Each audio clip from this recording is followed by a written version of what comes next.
This may look like a medical team prepping for a routine surgical procedure. But what you will see is definitely not routine. You're about to witness for the first time on network television the actual surgical removal of what some claim is an alien implant.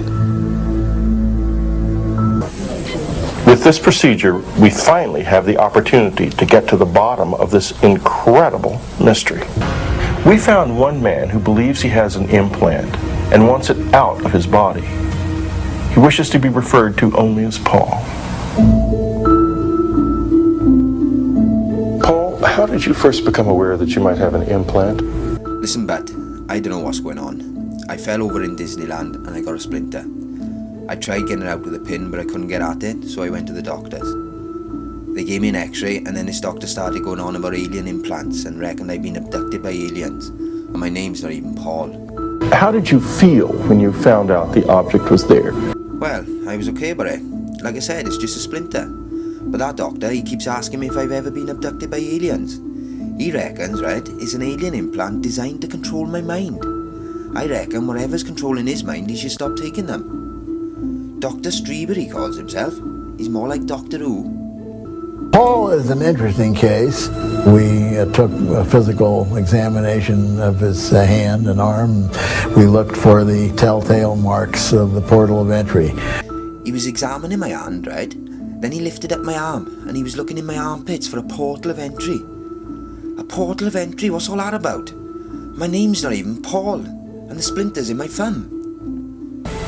Dr. Nazreen Babu Khan of the University of Southern California School of Medicine believes there's a more innocent explanation for the mysterious object in Paul's hand.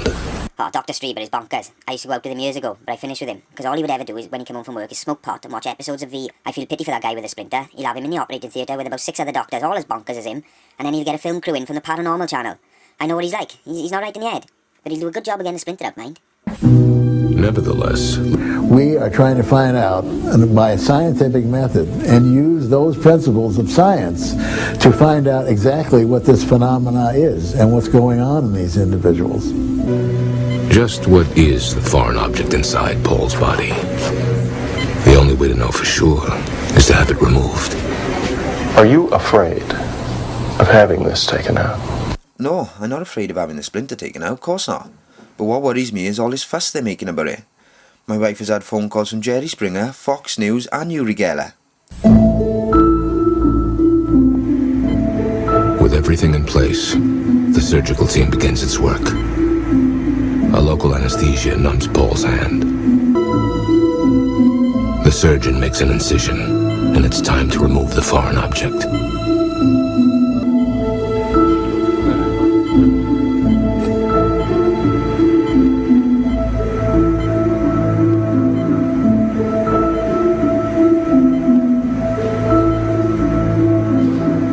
The object is dark, almost black in color.